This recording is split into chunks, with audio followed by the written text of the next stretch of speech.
Subhanallah walhamdulillah wala ilaha illallah wallahu akbar. Subhanallah walhamdulillah wala ilaha illallah wallahu akbar.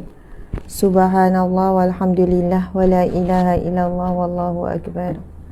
Subhanallah walhamdulillah wala ilaha illallah wallahu akbar. Subhanallah walhamdulillah wala ilaha illallah wallahu akbar. Okay. Subhanallah walhamdulillah wala ilaha illallah wallahu akbar. Ada yang tanya apa hukum tak menutup aurat tapi berzikir. Dia ada dua maksud tu. Sama ada dia belum menutup aurat, dia belum pakai tudung tapi dia berzikir. Ataupun masa kita berzikir dekat rumah sambil masak, sambil ngemas, kita kan tak pakai tudung. Jadi apa hukum? Jawapannya harus, boleh. Zikir ni bahkan dalam Al-Quran disebut kan, sebutlah, berzikirlah, mengingati Allah dalam keadaan kamu berdiri, dalam keadaan kamu duduk, dalam keadaan kamu baring. Maksudnya sambil-sambil baring zikir sampai tertidur, tak ada masalah. Sambil duduk, sambil dalam kereta. Jadi harus, hukumnya harus. Bukanlah menjadikan ia makruh berzikir dalam keadaan wanita tidak pakai tudung, tak menutup aurat. Okey. Jadi boleh sambung zikir. Subhanallah walhamdulillah wala ilaha illallah wallahu akbar. Subhanallah walhamdulillah wala ilaha illallah wallahu akbar. Subhanallah walhamdulillah wala ilaha illallah wallahu akbar. Subhanallah walhamdulillah wala ilaha illallah wallahu akbar. Alhamdulillah, alhamdulillah, summa alhamdulillah. Muslimi muslimat yang dirahmati Allah sekalian, setelah 3 minggu lebih kita tidak bersiaran secara live untuk program Riyadhus Salihin. Akhirnya pada hari ini Allah Subhanahu Wa Taala mengizinkan dari sudut keadaan, kesihatan, waktu, semuanya lah, alhamdulillah. Dan sahabat-sahabat semua yang sedang berada di mana sahaja dan sedang buat apa sahaja, dalam situasi apa sahaja. Subhanallah, ada yang sedang menyiapkan anak ke sekolah. Samalah juga siap pagi kami kelang kabut menyiapkan anak-anak ke sekolah. Yang paling mencabar nak siapkan yang umur 3 tahun dan 5 tahun. Angkat, dukung, macam-macam lah cara. Sampai dalam bilik mandi pun dia boleh tidur kan. Jadi begitulah juga kami ke Kalutan. Nampak saya je pukul 7 start, tapi di sebalik tabir tu encik suami yang uruskan pelbagai urusan lah. Kejap datang, kejap pergi, sehinggalah anak tu dibawa oleh staf. Jadi anak-anak ni staf lah yang bantu hantar ke sekolah. Sebab ustaz bersama dengan saya, encik suami bersama dengan saya menguruskan live. Alhamdulillah ala kulli hal, hidup ini memang dengan pelbagai kejutan setiap hari, dengan keributan, dengan kelang kabut. Kalau orang tanya, macam mana Ustazah uruskan anak-anak 7 orang dengan begitu begini? Ustazah nampakku tenang je, macam semua okey je. Saya hadapi setiap hari dengan ribut, dengan kelang kabut. Begitu. Tapi kita dah terbiasa dengan keributan, dengan kelang kabut dan sebagainya. Maka alhamdulillah Ia bukanlah satu masalah. It's okay je hidup kita kelang kabut, normal lah tu. Hidup kita ribut, normal lah tu. Hidup kita jatuh, naik. Hidup kita tak tentu arah sekali-sekala. Sebab mustahil ya kita nak ada kehidupan yang sentiasa tenang, terurus, teratur. Sebab ada banyak benda yang tidak dijangka yang di luar kawalan kita. Banyak manusia selain daripada diri kita, semua di luar kawalan.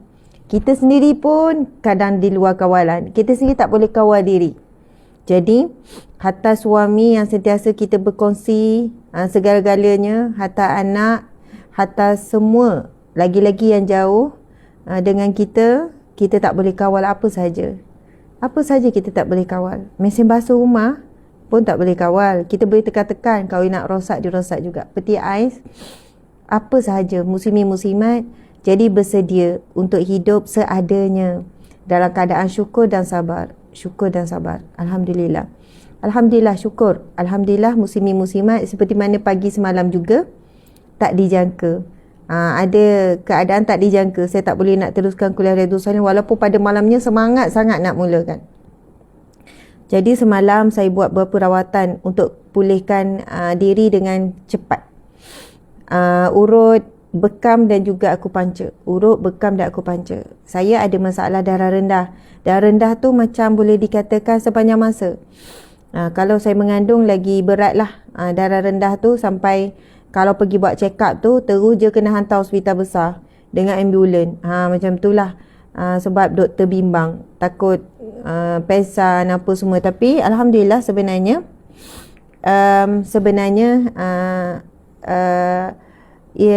keadaan tersebut tu dah lama, dah daripada sebelum kahwin, macam tu, keadaan darah rendah. Orang yang selalu darah rendah ni, dia mudah cepat letih, mudah lemah dan kerap juga sakit kepala. Itulah yang berlaku. Saya dalam beberapa hari ni, saya bangun, saya akan terumbang-ambing, macam tak seimbang. Begitulah. Kalau mungkin sebab berterusan tak cukup rehat dan berterusan tak jaga makan dan sebagainya, kesannya saya perlukan masa untuk recharge balik. Gitu. Jadi Alhamdulillah, muslimin-muslimat, kesihatan semakin pulih. Kerinduan je yang tak pulih ni. Kena buat juga kuliah Riyadhus Shalihin ni. Apa khabar semua? 3 minggu lebih tak jumpa. Apa khabar? Noz Hasnita, Yasir Rozi, Naili Nazli, Zainu Osman, Suhani, Ain Syuhada, Hamidah, Zain. Saya pergi berjabat. Okey, sekarang hampir 2,000 dekat FB. Di TikTok, jom kita naikkan view TikTok. Saya faham sebab baru nak mula lepas 3 minggu. Hampir 1 bulan ni kita tak bersiaran jam 7 ni. Jadi mungkin mencabar sikit bila kita nak naikkan kembali kepada view asal. Sehat semua, Alhamdulillah. Anda hadir daripada mana? Kita mula lebih kurang dalam beberapa minit lagi. Alhamdulillah sehat. Okey, apa jua keadaan, tengah sakit, tengah struggle, tengah down, kita ucap saja Alhamdulillah. Alhamdulillah. Ucap saja Alhamdulillah. Sebab dengan ucapan Alhamdulillah itu sendiri, Allah Subhanahu Wa Taala akan tambahkan nikmat. Allah akan berikan pertolongan. Dengan ucapan Alhamdulillah sependek itu. Allah berfirman di dalam Al-Quran, A'udzubillahi minasyaitanirrajim. La in syakartum la azidannakum wa la in kafartum inna azabi lasyadid. Subhanallah, yang bermaksud sekiranya kamu bersyukur, pasti kami akan tambahkan nikmat ke atasmu, dan sekiranya kamu kufur dengan nikmat Allah, maka azabku ataupun azab kami amat pedih. Muslimin muslimat dimati Allah sekalian, terima kasih ada yang pada Johor.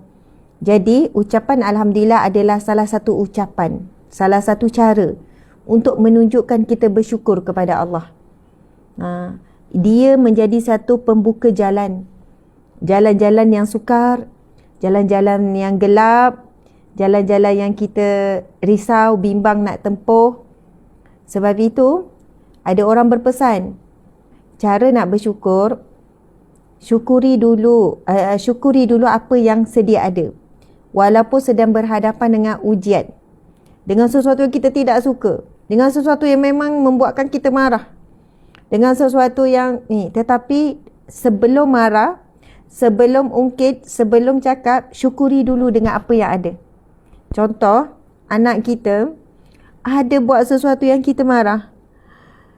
Kita dah pesan selalu jangan buat macam ni. Tapi kita kena belajar pause sekejap sebelum nak marah. Syukur dulu. Saya cuba melatih diri saya begitu juga. Pause sekejap. Biasa kita nak marah terus marah. Kan?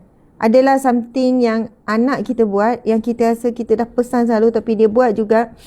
Kita nak marah. Biasa kita terus marah sebab kita memang boleh marah. Bukan anak orang lain, anak sendiri. Dan tak ada halangan pun nak marah. Boleh. Tarik nafas. Just tarik nafas je. Sebab dengan menarik nafas sebenarnya dia membantu untuk kita mengekalkan kadar degupan jantung. Sebab bila kita marah sebenarnya degupan jantung kita sedang laju. Dia pump darah dengan laju. Kita tarik nafas dalam sekejap supaya kadar degupan jantung kita akan stabil. Mengepai darah juga stabil. Allahu Akbar. Tarik nafas sekejap. Pause sekejap sebelum marah. Masya Allah. Kalau dapat fikir sekejap. Syukur ada anak. Syukur anak sihat. Allahu Akbar. Syukur. Kita pun hidup lagi. Boleh lagi buat tanggungjawab sebagai ibu. Syukur.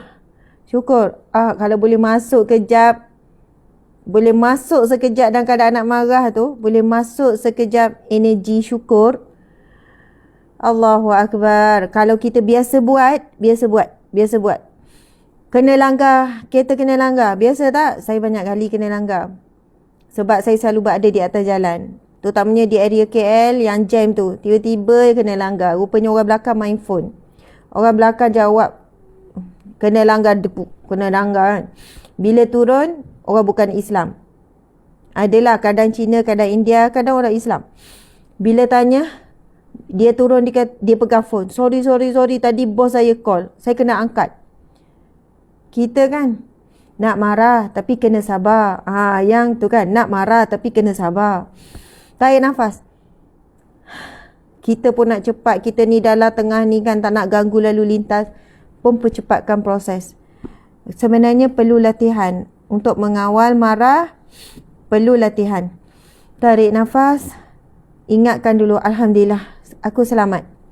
Maksudnya, dalam keadaan kita rasa nak marah, kena langgar tiba-tiba, dan keadaan sepatutnya jalan tu tak perlu pun kecuali dia cuai saja. Dia cuai. Memang dia cuai. Jadi, kita memang boleh marah dia sebab dia cuai. Dia pun mengaku sebab dia main phone. Tuan-puan sekalian, masuk kejap. Biar sempat fikir. Alhamdulillah selamat. Alhamdulillah rosak sikit saja. Alhamdulillah tak ada apa-apa. Jadi bila masuk dulu bab syukur, sebab itulah bila belajar dalam kitab-kitab tasawuf, ibadah hati. Syukur ni ibadah hati. Syukur, kalau boleh letak syukur dalam ujian, ia lebih tinggi daripada sabar dalam ujian. Muslimin, muslimat, memang sabar itu satu benda yang payah. Syukur dalam ujian lagi payah. Tapi kalau kita boleh latih, walaupun dalam satu hari ada 10 ujian, kita berjaya satu. Itu dah kira satu kejayaan yang hebat. Latih lagi sampai dalam 10 perkara yang menguji sabar, kita boleh sabar 2. Contoh, boleh sabar 3. Ada banyak perkara yang menuntut kesabaran. Allahu Akbar. Sebab itu kalau orang yang mampu syukur dalam ujian, kedudukannya lebih tinggi daripada orang yang sabar dalam ujian. Sabar tu ya kita menahan diri. Menahan diri daripada memberi respon terhadap ujian dengan cara yang negatif. Allahu Akbar. Tapi bila kita mampu syukur, kita terus beri refleksi yang positif. Refleksi yang sangat bertentangan. Marah tapi boleh senyum. Bayangkan ya, orang dah langgar kereta boleh keluar. Alhamdulillah. Alhamdulillah. Mujurlah kita semua selamat. Syukur Alhamdulillah selamat. Yang penting selamat. Encik okey? Okey, saya pun okey. Orang tu daripada ketakutan tiba-tiba tengok kita boleh senyum. Oh, itu luar biasa muslimin muslimat. Luar biasa. Masa kena langgar, duit tengah banyak, mampu senyum. Tapi kalau kena langgar, hujung bulan, nak isi minyak pun tak ada, pun meminjam, kena langgar pula. Oi, itu lagi mencabar. Betul tak? Kan? Maksudnya kadang-kadang dalam ujian ada ujian. Dalam tengah sesak, baru pinjam duit isi minyak. Dalam keadaan nak makan pun bercatu, tiba-tiba kena langgar. Itu namanya ujian dalam ujian dalam ujian. Kalau mampu sabar, mampu syukur, itu ada tingkatan sabar di atas sabar. Sebab dalam kita sabar tak ada duit.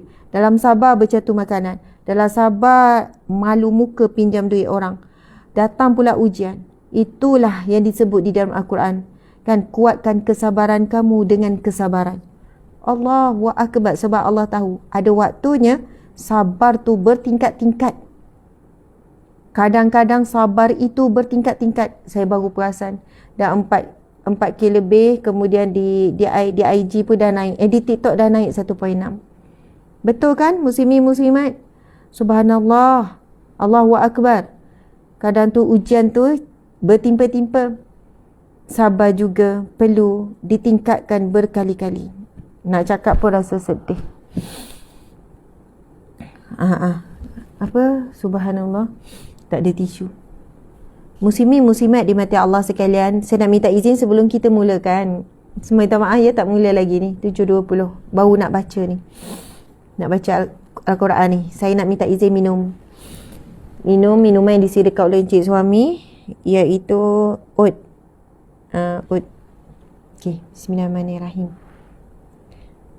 Ini tangan kanan ya, jangan salah faham. Sebab kita kamera depan, bila kamera depan dia nampak terbalik, tapi guna tangan kanan. Jadi kalau kita tengok ada influencer ke, artis ke, ataupun penceramah ke, nampak guna tangan kiri, kita terus bersangka baik dia sebenarnya guna tangan kanan. Saya kena jelaskan sebab orang bukan setakat tegur, orang siap marah depan-depan. Ustazah ni tak ada adab. Depan live, depan khalayak ramai, Ustazah minum tangan kiri. Saya kata tak, saya guna tangan kanan. Dia tak nak terima. Saya sendiri tengok Ustazah guna tangan kiri. Sebenarnya kamera ni, saya dah check dah berapa kali dah. Kamera depan ke kamera belakang sama Ustazah guna tangan. Macam tu saya. Ada setengah orang emosi kan. Dia beradab ni, dia memang ni, makcik-makcik kan. Tak apalah. Gitu. Jadi saya kena jelaskan tu dari masa ke semasa. Bismillahirrahmanirrahim.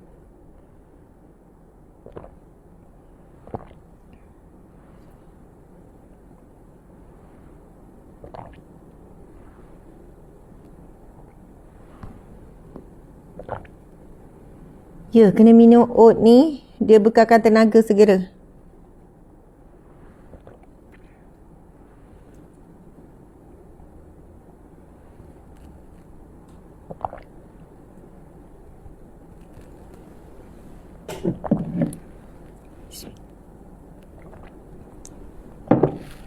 Terima kasih encik suami.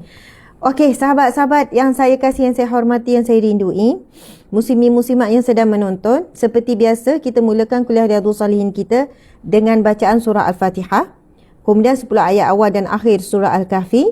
Itu adalah benteng kuat untuk menghadapi fitnah Dajjal dan fitnah-fitnah akhir zaman. Bukan fitnah Dajjal saja ya, fitnah akhir zaman yang kita tahu dan tidak tahu, yang sedar dan yang tak sedar, fitnah kecil ataupun fitnah besar. Allah lah yang maha mengetahui apakah bentuk fitnah yang perlu kita lindungi diri kita.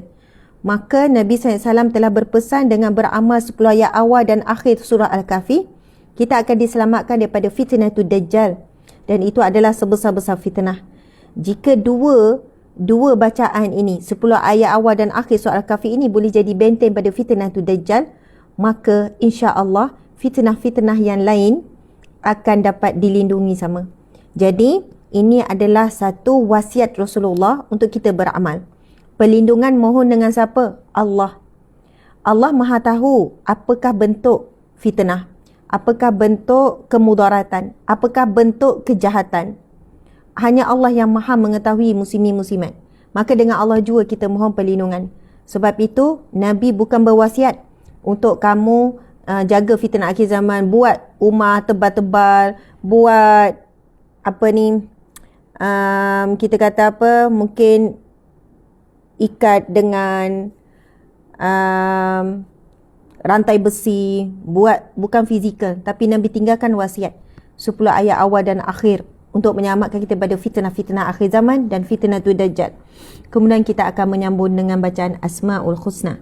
Masya Allah, kita dah mula dengan zikrullah di awal. Subhanallah walhamdulillah wala ilaha illallah wallahu akbar. Dalam banyak ceramah, dalam banyak sesi, saya dah terangkan besarnya fadilat 4 zikir tu. Subhanallah walhamdulillah wala ilaha illallah wallahu akbar.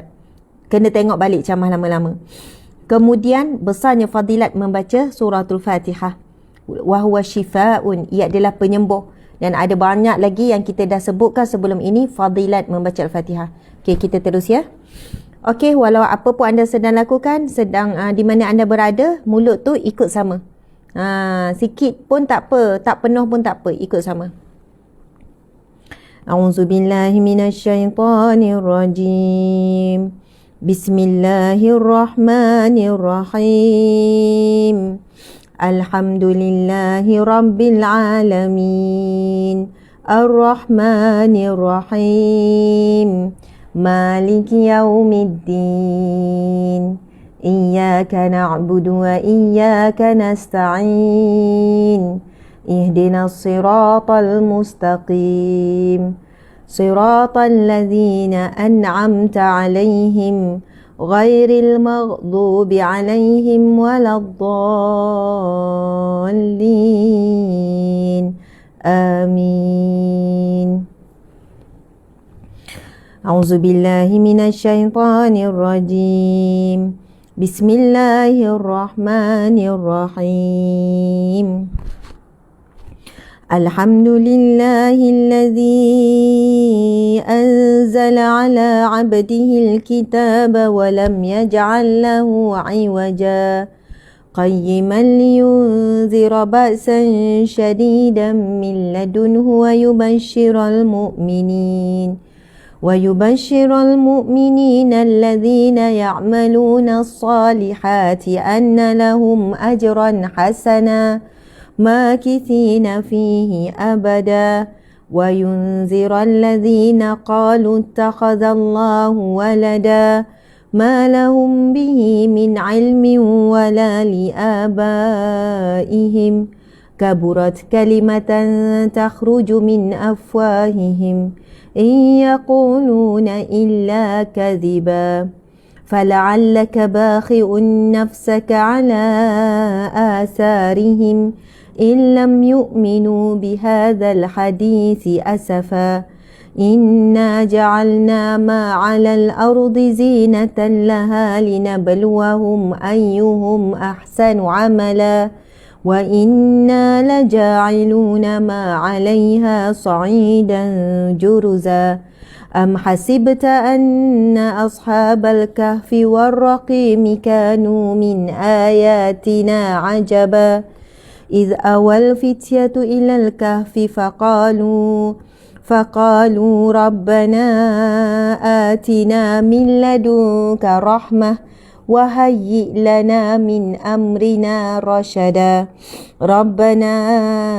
آتنا من لدنك رحمة وهيئ لنا من أمرنا رشدا ربنا آتنا من لدنك رحمة وهيئ لنا من أمرنا رشدا. Muslimin muslimat, ayat tu kena ikut saya. Ikut ya. Rabbana atina min ladunka rahmah wa hayyi lana min amrina rasyada. Saya ulang lagi sekali, tuan-puan, adik-adik yang tengok kat TikTok dan 1800 ada kat TikTok, adik-adik, kakak-kakak, ibu ayah, muslimin-muslimat yang tengok di FB lebih kurang dalam 5,600 campur 2 dalam 7,000 lebih ke 8,000 ya. 7,000 lebih muslimin-muslimat.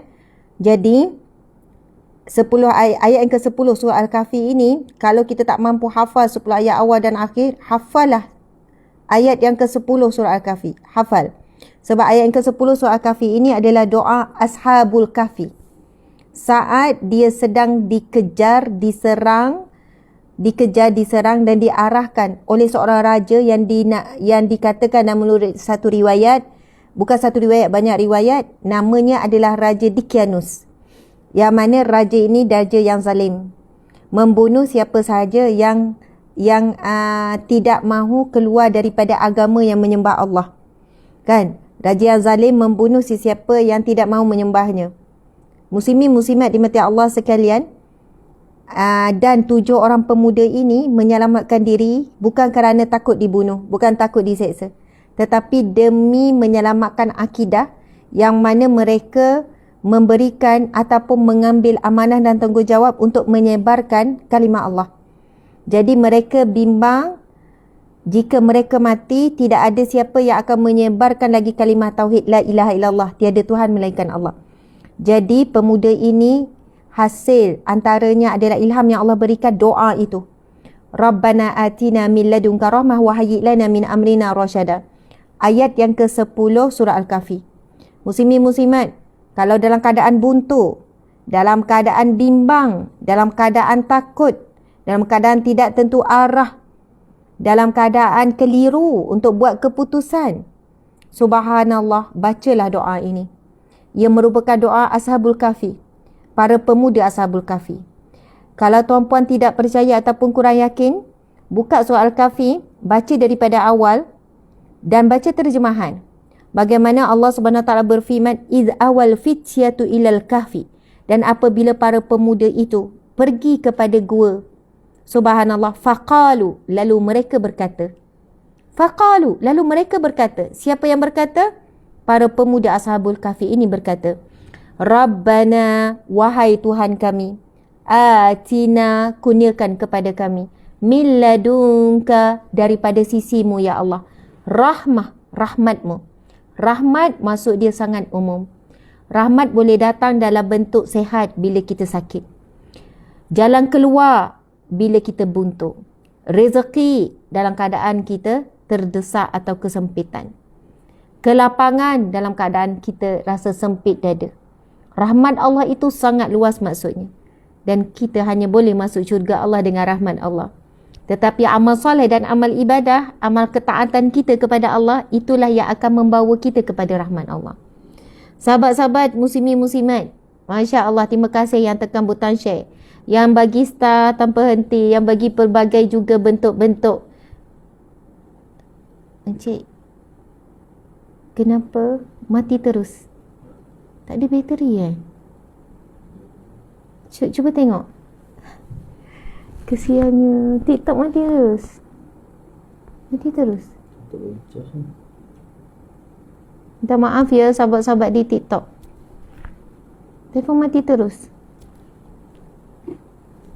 Dia terus off. Okay, kita sambung. Ayat ke-10 surah Al-Kahfi. Bismillahirrahmanirrahim. Rabbana atina min ladunka rahmah wa hayyi lana min amrina rasyada. Rabbana atina min ladunka rahmah wa hayyi lana min amrina rasyada. Rabbana atina min ladunka rahmah wa hayyi lana min amrina rasyada. Wahai Tuhan kami, kurniakanlah kepada kami rahmat-Mu ya Allah, dan lindungilah kami ya Allah. Wahayyi lana maksudnya dan tunjukilah kami, ataupun sempurnakanlah bagi kami, min amrina, dalam semua urusan kami, dalam urusan-urusan kami, rasyada, petunjuk-Mu yang jelas. Mungkin ada yang TikTok datang ke FB. Oh, dia sambung. Masya Allah, Alhamdulillah dapat sambung. Hilang. Kemanakah Ustazah? Alhamdulillah. Okey. Okey, subhanallah. Alhamdulillah. Ada lagi, ada kembali. Air hilang dah. Ya, ya Allah. Ada yang tulis, terima kasih sebab ada live ceramah ni. Sedang saya dalam keadaan down. Muslimin muslimat, saya cakap ringkas saja dulu ya, sebab kita nak sambung bacaan. Siapa yang sedang down, dia banyak faktor kita down. Banyak faktor. Bisikan syaitan, suara-suara manusia, Kan bisikan-bisikan syaitan ni yang nak suruh kita serabut, nak suruh kita down, nak suruh kita frust, nak suruh kita marah, nak suruh kita tak puas hati, nak suruh kita ngungkit. Kemudian hawa nafsu pula bergabung dalam diri. Lepas tu manusia pula yang nambah-nambah. Manusia pula yang bisik-bisik cakap benda yang tak sepatutnya negatif. Kita pula pergi buka FB pula, tengok orang tu gini, orang ni gini, lagi serabut, lagi down. Masa ni pause sekejap, buat apa saja pause. Maksudnya stop kejap, duk buka phone tu, stop kejap buat apa saja. Tarik nafas, baca surah Al-Fatihah, kemudian baca 3 kul huwallah, kul a'udzu bil falaq, kul a'udzu bin nas, kemudian baca ayatul kursi. InsyaAllah tentang fadilat dan kelebihan, ataupun fadilat lah, kelebihan kekuatan. Subhanallah, 5 bacaan ini saya akan kongsikan pagi besok. Apa surah, masa pause tu sebenarnya banyak lah kalau kita nak kongsi zikir apa itu ini. Cuma saya sebut sebab itu kebanyakan orang hafal. Kan, baca Al-Fatihah, kemudian baca 3 kul, baca ayat kursi. Ulang. Kalau dapat baca sekali tu dah bagus sangat dah, tapi kena baca dalam keadaan yang tarik nafas, baca Al-Fatihah, lepas tu baca 3 kul, kemudian baca ayatul kursi. Rasa macam tak boleh lagi, tak ada kesan, ulang lagi. Macam tu. Tapi sebenarnya nak dapat kesan cepat, kita kena cuba beri tumpuan. Cuba kosongkan fikiran, fokus kepada bacaan. Dan paling bagus kalau masa baca, walaupun sekali, baca dengan terjemahan. Baca dengan terjemahan terus. Baca dengan terjemahan. Cari ayat kursi dalam phone tu. Kalau boleh, buka Quran. Buka Quran, sahabat-sahabat. Lain. Energi, gelombang, aura yang Al-Quran satu ni memang takkan sama. Ini terlalu banyak gelombang yang negatif. Terlalu banyak. Positif memang ada, tapi negatif lebih banyak daripada positif. Gelombang telefon ni lebih banyak negatif daripada positif. Okey. Lagi banyak kita pegang phone, lagi banyak kita interaksi dengan phone, lagi banyak sebenarnya kita punya hormon, kita punya sel-sel, kita punya macam-macam lah. Ini bukan kajian ni je, kajian sains pun. Gelombang ni. Bukan kata phone ni tak bagus, saya pun banyak guna phone, dakwah pun melalui phone, tuan-puan pun sedang tengok phone kan. Tapi Masya Allah, kita kena sedar ada waktunya kita kena pause. Jangan pegang, jangan apa, ambil Al-Quran. Allahu Akbar, Al-Quran. Buka, walaupun 3 kul tu dah hafal, kul wallah, kul a'udzu bil falaq, kul a'udzu bin nas tu memang hafal, tapi buka juga, tengok terjemahan. Muslimin muslimat, ketika turunnya Al-Mu'awwizatain, 2 surah perlindungan, Nabi SAW bersabda telah turun 2 surah. 2 surah Al-Mu'awwizatain, 2 surah perlindungan, yang tidak ada yang lebih baik perlindungan melainkan melalui surah ini.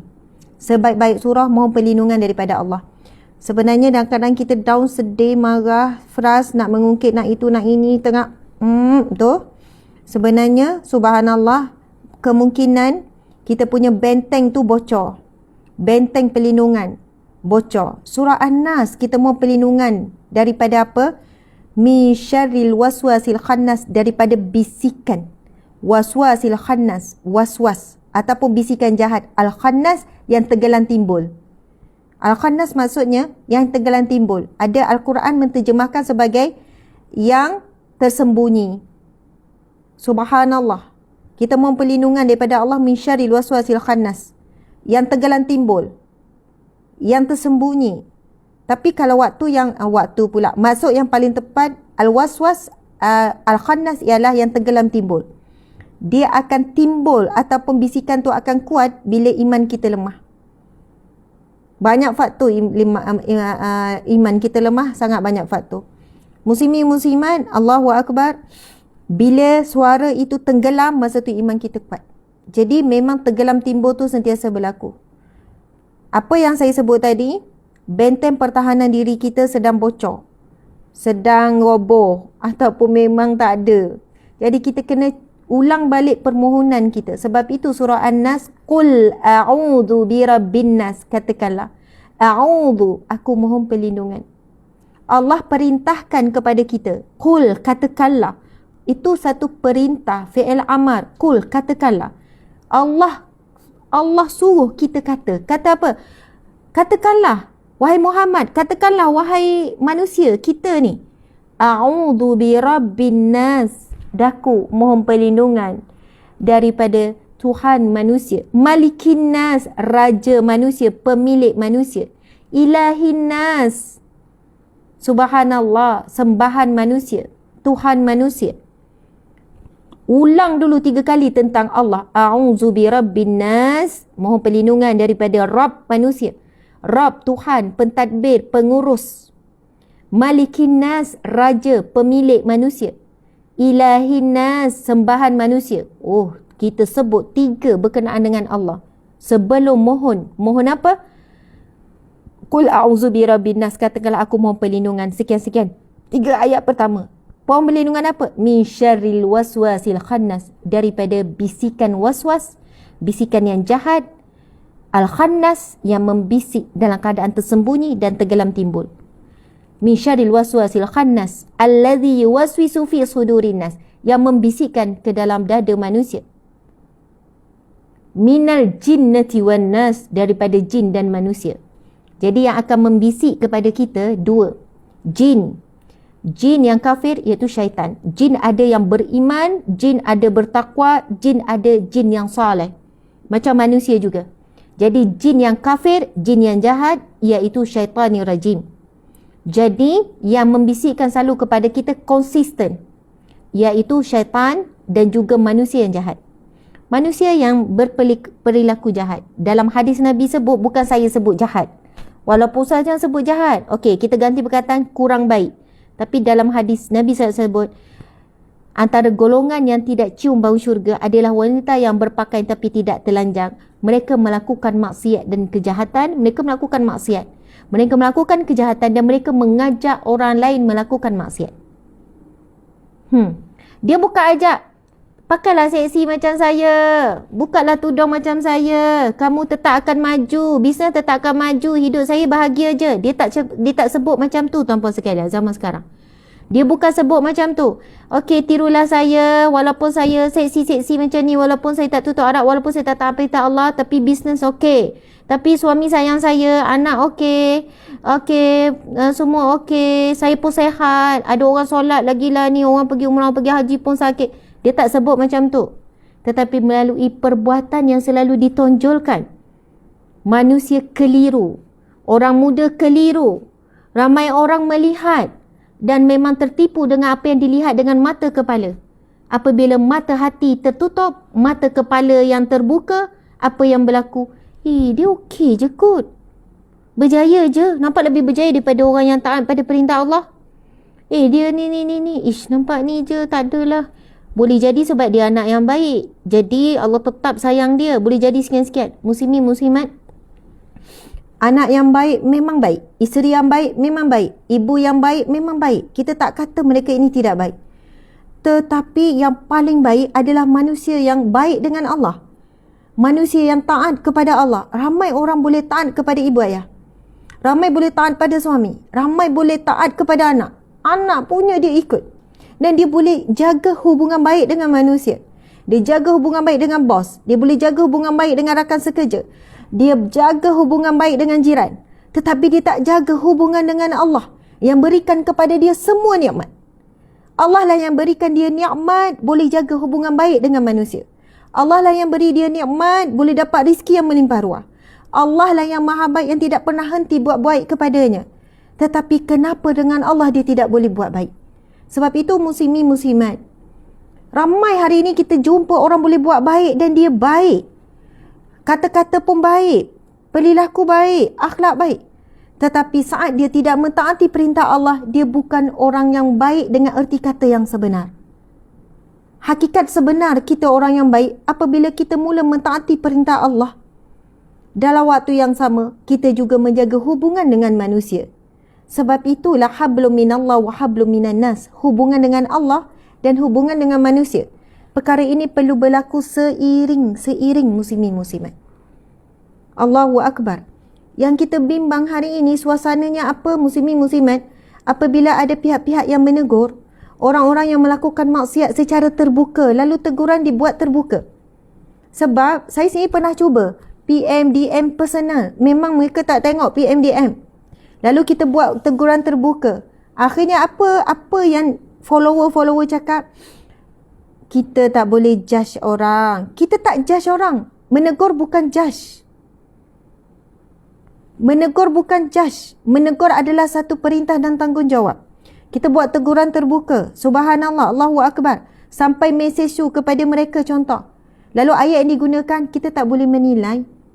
Belum tentu yang sekian-sekian akhirnya husnul khatimah. Dan belum tentu orang yang tidak tutup aurat itu, orang yang seksi-meksi itu, orang yang perbuatan dahsyat itu ke hujungnya. Ramai yang berhujah tentang sesuatu yang tak pasti. Apa dia? Kematian. Memang kematian itu pasti, tetapi bila, di mana, bagaimana itu tak pasti. Tak pasti bila. Jadi ramai yang berhujah dengan ayat tersebut. Betul atau tidak? Ayat apa? Belum tentu kesudahan dia buruk. Dan belum tentu kamu yang menegur-negur ni kesudahan baik. Allahu Akbar. Memang betul. Tidak ada yang tahu.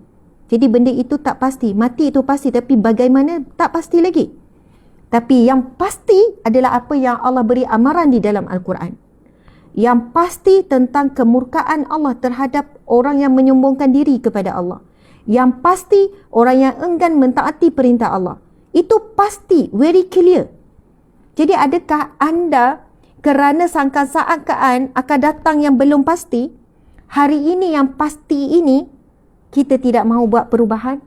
Hari ini yang pasti bila kita buat begini Allah sedang murka, itu yang pasti. Yang belum pasti bagaimana kehidupan kesudahannya, itu belum pasti. Tapi yang pasti hari ini bila kita buat begini, kemukaan Allah begini, dan jelas di dalam Al-Quran dan dalam hadis Nabi. Jadi kita buatlah tindakan kita berdasarkan apa yang pasti pada hari ini. Allahu Akbar. Muslimin muslimat dimati Allah sekalian. Masya Allah. Alhamdulillah. Minta maaf ya, kita ada yang kata sangkut live di TikTok. Harap okey ya. Dah lama tak live ni, semangat.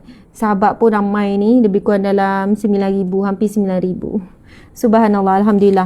Sambung muslimin muslimat 10 ayat akhir surah Al-Kahfi. Mesti ada yang kata Ustazah bila nak sambung 10 ayat akhir tu. Okey, 10 ayat akhir pula ya. Lepas ni kita sambung lagi ni. Baca Al-Quran, tak dapat baca, dengar bacaan Al-Quran. Dapat pahala.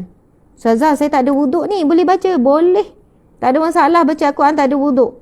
Yang wajib ada wuduk bila kita pegang Al-Quran yang tanpa terjemahan. Yang saya ni ada terjemahan. Yang tak ada terjemahan, yang full tak ada terjemahan langsung tu kena wajib ada wuduk. Yang ada terjemahan kiri kanan ni, bahasa Melayu ke, bahasa Inggeris ke, bahasa apa pun, maka ia dibenarkan pegang walaupun tanpa wuduk. Tapi kita pegang bahagian terjemahan ni lah. Faham ya? Ini semua cara ihtiram. Cara untuk kita memuliakan Al-Quran. Kalamullah, kitabullah. Okey. 10 ayat akhir ya. Muslimin muslimat. A'udzubillahi minasyaitonir rajim.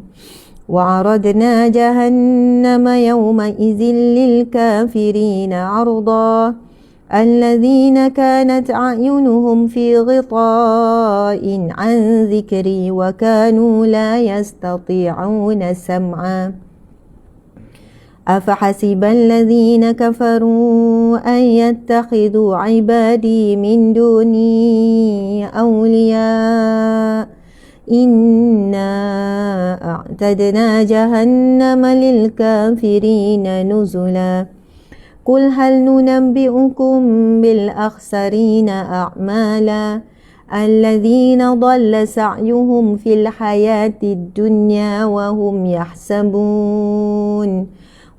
يحسبون أنهم يحسنون صنعا أولئك الذين كفروا بآيات ربهم ولقائه فهبطت أعمالهم فلا نقيم لهم يوم القيامة وزنا ذلك جزاؤهم جهنم بما كفروا واتخذوا آياتي ورسلي هزوا إن الذين آمنوا وعملوا الصالحات كانت لهم جنات الفردوس نزلا خالدين فيها لا يبغون عنها حولا قل لو كان البحر مدادا لكلمات ربي لنفد البحر قبل أن تنفد كلمات ربي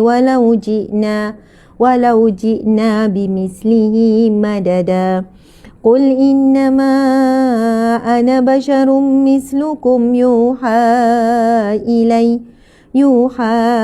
إلي أنما إلهكم إله واحد فمن كان يرجو لقاء ربه فليعمل عملا صالحا ولا يشرك بعبادة ربه أحدا صدق الله العظيم.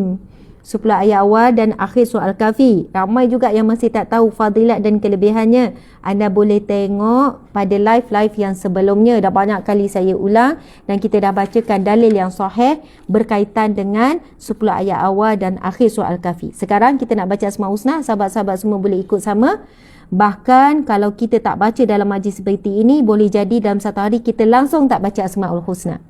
Boleh jadi kalau seminggu kita tak hadir majlis ilmu ataupun hadir majlis ilmu tapi majlis ilmu itu tidak dimulai ataupun tidak disudahi ataupun tidak dibacakan Asmaul Husna, boleh jadi kita pun tak baca. Jadi subhanallah, muslimin muslimat, kuliah Riyadhus Shalihin ini berlangsung setiap hari, Isnin sehingga hari Jumaat. Jam 7 bermula, berakhir tu tak tentu. Tetapi setiap hari kita akan baca Asmaul Husna. Nabi SAW bersabda, sebelum baca hadis Nabi, kita baca firman Allah dulu. Allah berfirman, A'udzubillahi minasyaitanir rajim. Walillahil asmaul husna fad'uuhu biha. Maksudnya ialah bagi Allah, walillahil asmaul husna.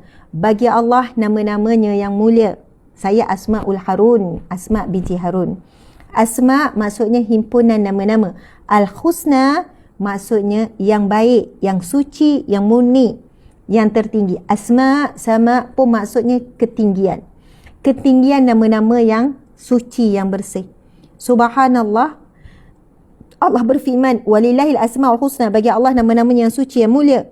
Fad'uuhu biha, maka meminta dan bermohonlah kepadanya dengan nama-namanya yang mulia itu.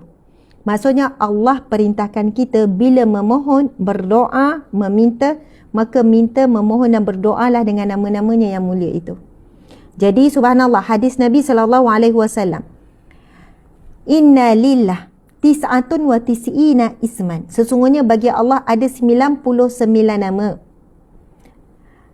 Mi'atan illa wahidan. Ada 100 kecuali satu. Memang disebut dalam hadis Nabi. 99 nama Allah. Man ahsaha, barang siapa yang menghafalnya, barang siapa yang beramal dengannya, barang siapa yang membacanya, dakhalal jannah, maka dia pasti akan masuk syurga. Dia akan masuk syurga. Jaminan syurga bagi orang yang membaca, menghafal Asmaul Husna dan beramal dengannya. Jadi kita dalam proses nak beramal dengan Asmaul Husna, bermulalah dengan baca, hafal. Nanti sampai masa Allah berikan kita taufik. Apa itu taufik? Kemampuan untuk beramal.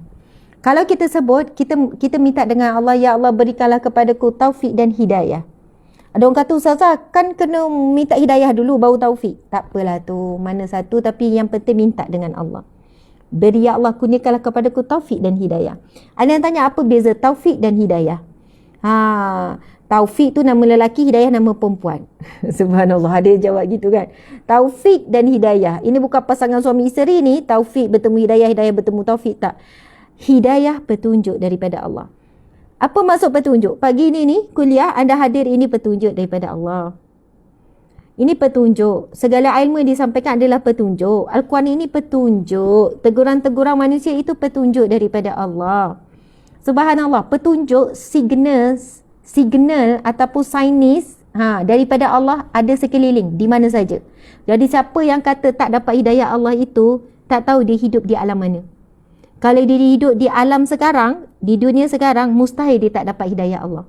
Buka Facebook, ada banyak ceramah, kecuali dia skip. Ataupun dia buat unseen.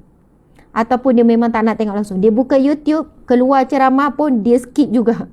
Dia avoid semua. Dia tak nak, dia tolak. Na'udzubillah, kita bimbang, Kita menolak hidayah, padahal petunjuk Allah itu datang. Mana-mana pun ada, buka TV pun ada banyak program-program agama. Betul atau tidak? Subhanallah, Allahu Akbar. Subhanallah, muslim-muslimat. Terima kasih ya 7 dengan 2 dan 9K sahabat-sahabat syurga, sahabat dunia akhirat sekalian. Allahu Akbar. Bila sebut taufik, kemampuan mengikut hidayah. Contoh, ada orang dah nampak kuliah lalu. Adakah mampu untuk stay? Adakah mampu untuk berada di dalam majlis ilmu tu? Mampu ke tidak? Ada orang dah nampak dah. Okey, ada kuliah hujung minggu ni. Petunjuk dah ada. Nampak ada billboard ataupun ada signboard ataupun kita panggil apa? Ustaz, kain rentang yang disangkut di pagar masjid. Oh, abang ada ceramah lah hujung minggu ni. Oh, petunjuk datang. Sebab datang hadir tu berbeza dengan secara live.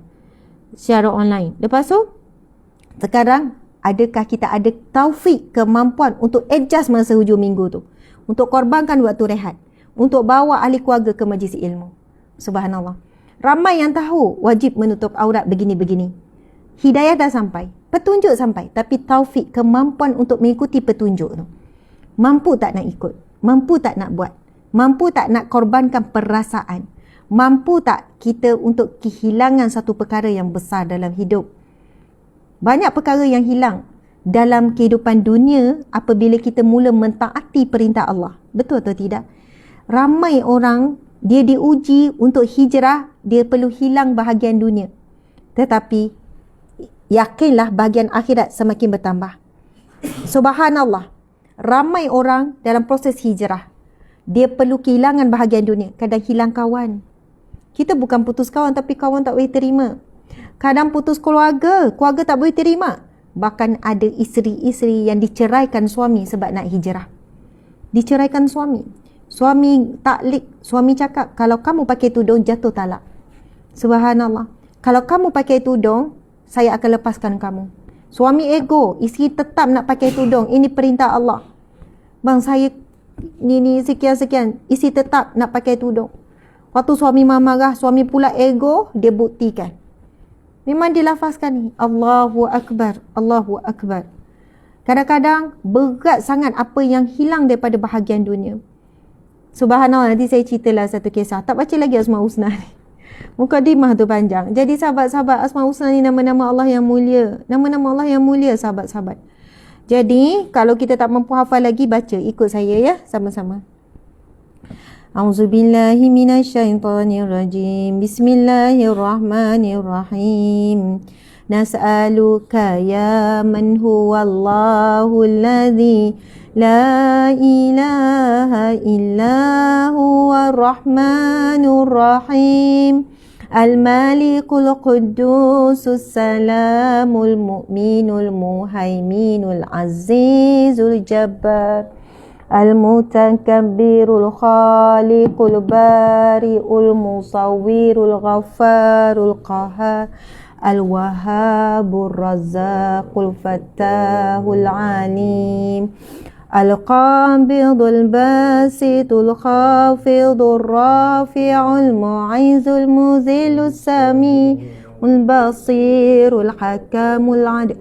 Al-Latiful Khabir, Al-Halimul Azim, Al-Ghafurul Syakur, Al-Aliyul Kabirul Hafizul Mukid, Al-Hasibul Jalil, Al-Karimul Raqib, Al-Mujibul Wasi'ul Hakimu, Dudul Majidul Ba'isul Syahid, Al-Haqqul Wakil, Al-Qawiyul Matin, Al-Waliyul Hamid, Al-Muhsil Mubdi'ul Mu'id, Al-Muhyil Mumitul Hayyul Qayyum, Al-Wajid, Al-Majid, Al-Wahidul Ahadul Samadul Qadirul Muqtadir, Qadimul Muakhirul Awalul Akhir, الظاهر الباطن الوالي المتعالي البار التواب المنتقم العفو رؤوف المالك الملك ذو الجلال والإكرام المقسط الجامع الغني المغني المانع الضار النافع النور الهادي البديع الباقي الوارث الرشيد الصبور الذي ليس كمثله شيء وهو السميع البصير اللهم صل أفضل الصلاة على أسعد المخلوقات كسيدنا محمد وعلى آله وصحبه وسلم عدد معلوماتك ومداد كلماتك كلما ذكرك ذاكرون وغفل عن ذكره الغافلون. Subhanallah, alhamdulillah, wala ilaha illallah, wallahu akbar.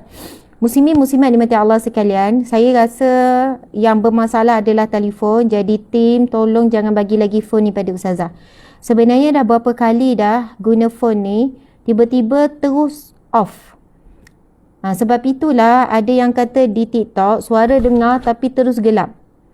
Sebenarnya masalah phone dah 2 kali dia terus shut down, dia terus off, kena tekan balik, ni balik. Jadi phone ni bermasalah. Sebelum berlaku pada hari ini, dah berlaku beberapa kali sebelum ni. Tapi mungkin tim media tak asingkan terus phone bermasalah. Mungkin dia ingat masalah tu tidak berulang ataupun sekali-sekala. Tapi dah pernah beberapa kali tengah-tengah live tiba-tiba terus shut down terus. Maksudnya phone tu kena kita panggil apa? On balik kena ni. Jadi sebenarnya phone ni memang kena reject terus lah. Jangan bagi lagi pada saya guna. Okey, sebab 2 kali saya rasa dia akan jadi setiap berapa minit. Setiap 15 minit ke ataupun 20 minit. So sahabat-sahabat di TikTok, saya faham tadi gelap lebih kurang berapa minit, jadi bertahan. Nanti kita akan resume sebut apa Ustaz? Resume balik, dia akan masuk balik. Okey ya, dia akan masuk balik, dia tak putus. Sebab telefon je bermasalah, suara dengar. Okey, muslimin muslimat dimati Allah sekalian. Masya-Allah. Selawat sikit. Allahumma salli ala Sayyidina Muhammad wa ala ali Sayyidina Muhammad. Allahumma salli ala Sayyidina Muhammad wa ala ali Sayyidina Muhammad. Hadis ni ke Ustaz? Hadis mana ya? Hadis nombor berapa Ustaz? Allahumma salli ala Sayyidina. Yang Ustaz buka ke ni? Ustaz tolong jap. Muka surat 117. Allahumma salli ala Sayyidina. Tak, tiba-tiba saya sakit kepala. Mana ya?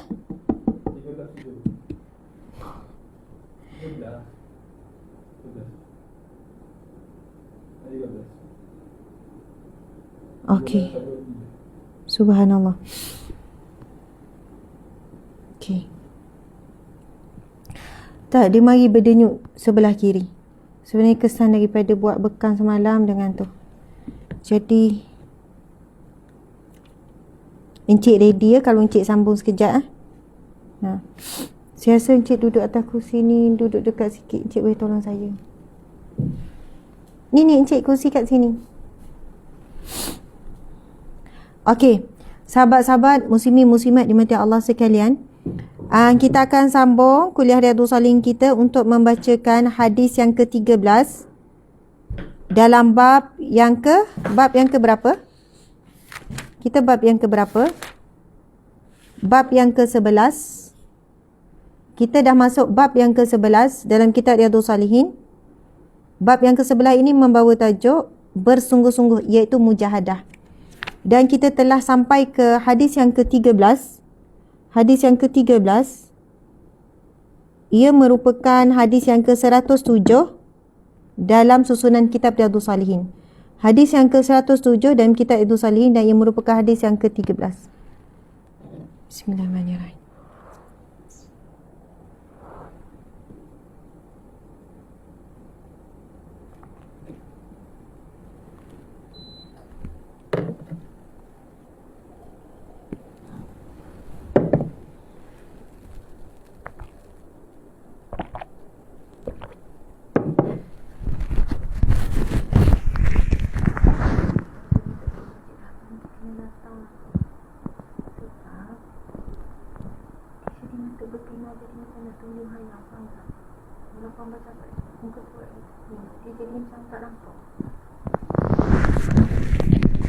Okey. Okey, subhanallah. Sabar. Muslimin-muslimat, insya-Allah kita cuba habiskan ni. Kesihatan tu belum stabil. Dia bukan faktor pergi Mekah ke cuma ada keadaannya saya begitu. Saya memang mengalami tekanan darah rendah tu hampir setiap masa, cuma kadang-kadang tekanan darah tu dia terlalu rendah. Bila dia dah rendah tu saya mudah nak pitam. Kemudian kalau berjalan tu macam terhuyung hayang macam itulah. Okey, subhanallah. Lepas tu badan dah seram sejuk. Badan tu macam dah seram sejuk. Padahal berpeluh. Saya berpeluh ni. Aircon kena tutup sebab tangan tu dia dah jadi seram sejuk. Okey, bismillahirrahmanirrahim. Kita akan bacakan hadis yang ke-13. Ia merupakan hadis yang ke-107. Bismillahirrahmanirrahim. Sahabat boleh ikut. An Abi Abdillah wa yuqalu Abu Abdurrahman Sauban radhiyallahu anhu. Maula Rasulillah sallallahu alaihi wasallam qala Sami'tu Rasulullah sallallahu alaihi wasallam yaqul Alaika bikasrati sujud fa innaka lan tasjuda lillahi sajdatan illa rafa'akallahu biha darajatan wa hatta anka biha khati'ah. Rawahu Muslim. Okey, kita baca terjemahan. InsyaAllah habis terjemahan ni saya akan berhenti. Dan kita akan pergi kepada syarah hadis ini, penjelasannya. Bahkan saya sebenarnya nak menyentuh bab rukun sujud. Esok kita akan sentuh. So, kita boleh buat praktikal sikit. InsyaAllah Cik Suami boleh bantu untuk buat praktikal. Maksudnya bagaimana nak sujud yang sempurna. Sebab ada orang sujud, kaki dia terangkat. Kalau mazhab Syafi'i kita tak sah. Faham ya? Terangkat. Masa sujud tu, kaki tu dia macam tak cecah lantai. Ada orang masa sujud, kaki dia lurus. Dia tak lipatkan tu. Ada orang sujud, dia sujud atas tudung. Telekung ke, ataupun sujud atas ni ke, ataupun sujud, adalah macam-macam cerita sujud. Jadi pasal fik sujud ni kita akan bincangkan detail besok dan syarah hadis ni pun besok. Okey, kita tengok apakah maksud hadis yang kita sedang bacakan. Dari Abu Abdillah, juga dikatakan dengan nama Abu Abdurrahman Sauban, hamba saya Rasulullah sallallahu alaihi wasallam berkata, saya mendengar Rasulullah sallallahu alaihi wasallam bersabda, hendaklah engkau memperbanyak sujud. Kerana sesungguhnya engkau tidak bersujud kepada Allah dengan sekali sujud, melainkan Allah mengangkatmu satu darjat dan dengannya pula Allah menghapuskan satu kesalahan darimu. Setiap kali kita sujud, Allah mengangkat darjat kita dan Allah menggugurkan dosa kita. Saya faham ya, ramai yang dah pukul 8 dah kena masuk kerja. Ramai yang tulis, Ustazah, saya kena keluar dulu, pukul 8 dah start kerja. Saya faham. Tak apa, yang left tu. Kita masih ada lebih kurang dalam 7K lebih. Tak apa, Masya Allah. Muslimin-muslimat. Kita baca sekali lagi maksud. Daripada Abi Abdillah, juga dikatakan dengan nama Abdurrahman Sauban, hamba saya Rasulullah. Saya mendengar Rasulullah SAW bersabda, hendaklah engkau memperbanyakkan sujud. Nabi bersabda, banyakkan sujud. Kerana sesungguhnya engkau tidak bersujud kepada Allah dengan sekali sujud, walaupun sekali sujud. Melainkan Allah akan mengangkatmu satu darjat. Dan Allah akan menghapuskan ataupun menggugurkan satu dosa kesalahan daripada dirimu untuk sekali sujud. Jadi nak banyakkan sujud, kena banyakkan solat. Maksudnya sujud ini bukan hanya dengan sujud lama-lama, tapi juga kena sujud yang kerap. Maksudnya sujud ni ada dua yang dituntut. Berlama ketika sujud dengan berlama memohon doa dengan Allah. Dan yang kedua, kita kerapkan sujud. Ini adalah hadis sahih riwayat Muslim dalam kitab Riyadhus Salihin. Jadi insya-Allah besok kita akan menyambung kuliah kita, tuan-puan sekalian, untuk mensyarahkan hadis ini. Kedua, untuk menjelaskan dari sudut fiqh sujud. Kita akan bincangkan siapa yang ada soalan-soalan berkenaan dengan sujud, kekeliruan tentang sujud, Contoh lain, tertidur masa sujud. Lama sangat imam sujud. Ataupun kita solat seorang-seorang. Tapi imam tu, bukanlah tak ada imam, kita seorang kan. Tapi tengah doa-doa tu boleh tertidur. Jadi macam mana tu? Tidur macam mana yang batalkan solat ni? Macam mana tertidur tu? Kan? Subhanallah. Ataupun masa sujud tu, confused. Kentuk ke tidak? Gitu kan. Ataupun masa sujud tu tiba-tiba rasa, macam ada keluar angin pintu depan. Kita ada 2 pintu kan, orang perempuan. Pintu belakang buang najis besar, pintu depan buang najis kecil. Apa lagi soalan-soalan berkenaan dengan sujud? Dahi terangkat. Kan lama sangat sujud, tak sedar dahi terangkat. Jadi ada orang kata kalau dahi terangkat, lepas tu sujud balik, jadi 2 kali sujud. Nanti batal solat. Faham tak maksud saya? Kadang kita sujud lama. Kita tengah doa-doa tu tak sedar dahi terangkat. Dah angkat dah daripada sejadah. Tapi bukan angkat banyak, angkat sikit. Boleh tak sujud lagi ke kena terus bangun? Banyak soalan tentang fix sujud. Jadi insya-Allah pagi besok kita akan syarah hadis ini tentang kelebihan memperbanyakkan sujud. Hadis-hadis Nabi, dalil-dalil yang lain kita akan kuatkan lagi supaya kita mencintai sujud dan kita memperbanyakkan solat. Sebab itulah yang disebut oleh Nabi SAW apabila ditanya oleh sahabat Nabi yang lain. Kan, ingat tak hadis yang kita baca sebelum ini? Seorang sahabat Nabi ni dan juga pembantu Rasulullah. Rasul tanya, apa yang kamu nak? Mintalah. Lepas tu dia jawab, ya Rasulullah, aku nak bersama denganmu di syurga. Subhanallah. Lepas tu Rasul tanya dia lagi, ada lagi tak yang lain kamu nak? Tak ada ya Rasul, itu saja yang aku nak. Lalu Rasul kata, bantulah aku dengan kamu memperbanyakkan sujud. Maksudnya Rasulullah kata, ya Rasulullah, kan Rasulullah tawarkan pada dia, apa yang kamu nak daripadaku? Mintalah. Apa yang kamu nak ya Rasul, wahai pembantu? Ada nama pembantu. Kita baca hadis ni hadis sebelum, hadis sahih. Lalu pembantu Rasulullah ni jawab, ya Rasulullah, yang aku nak ialah aku nak hidup bersamamu di syurga. Lalu Rasulullah tanya lagi, ada lagi tak yang kamu nak? Dia kata, tak ada ya Rasulullah, itu saja. Lalu Rasulullah pun berkata, Rasulullah kata, kalau begitu bantulah aku dengan kamu memperbanyakkan sujud.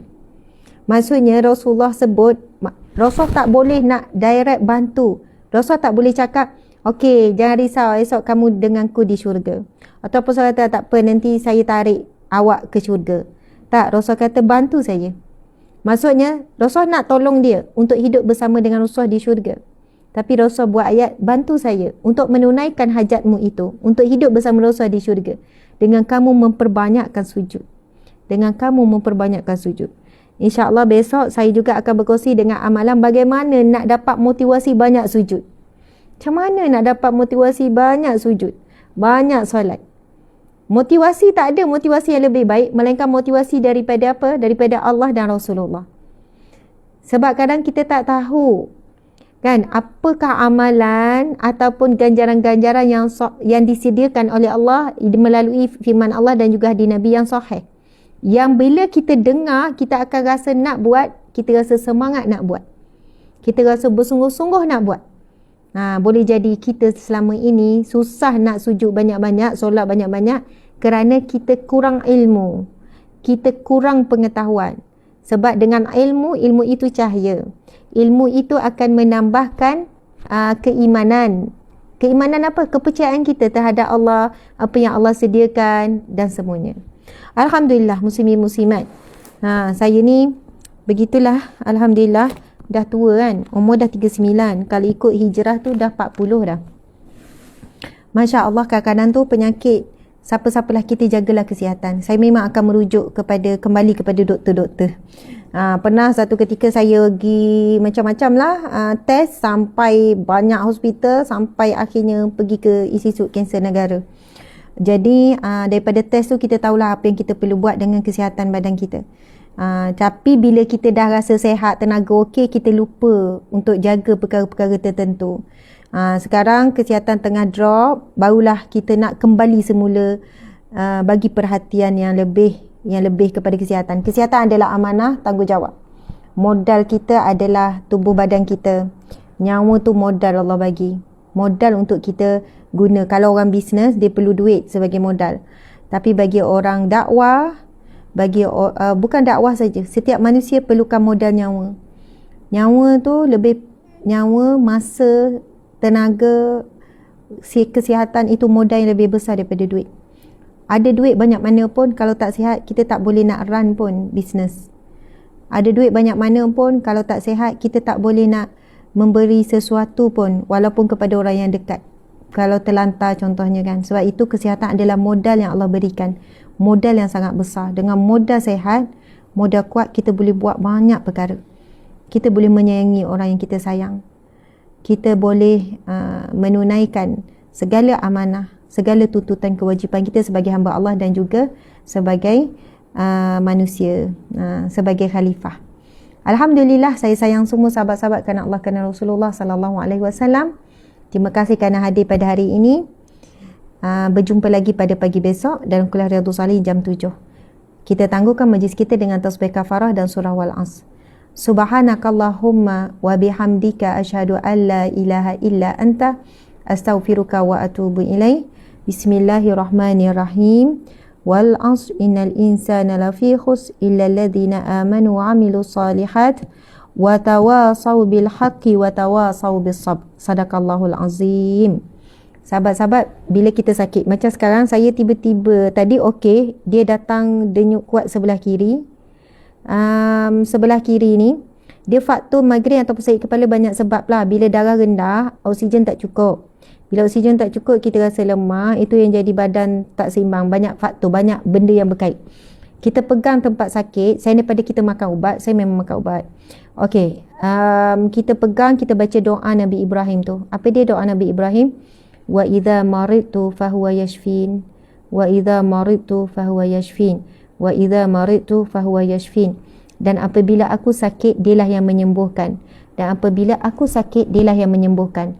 Boleh cari ya, itu firman Allah. Wa idza maridtu fahuwa yashfin. Dan apabila aku sakit, dialah yang menyembuhkan. Sebenarnya doa itu bukan, kalau ada orang kata ustazah saya baca tak hilang pun sakit. Ia perlu disusuli dengan usaha. Sama ada nak usaha secara tradisional, usaha dengan cara, tapi kena susuli usaha.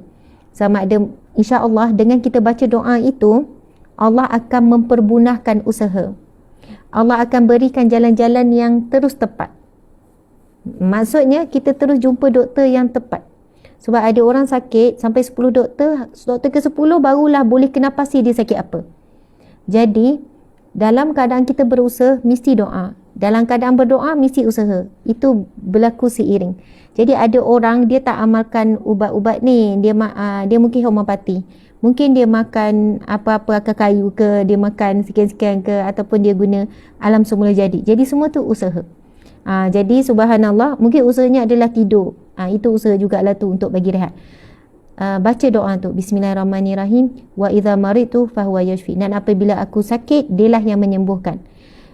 Ayat ini sebenarnya saat ketika manusia zaman Nabi Ibrahim alaihissalam dalam keadaan manusia melakukan kekufuran. Manusia bila sakit pergi mengadu dekat berhala. Manusia bila sakit jumpa bomoh, jumpa dukun, jumpa ni. Tetapi Nabi Ibrahim alaihissalam mengajarkan satu perkataan, satu ayat akidah.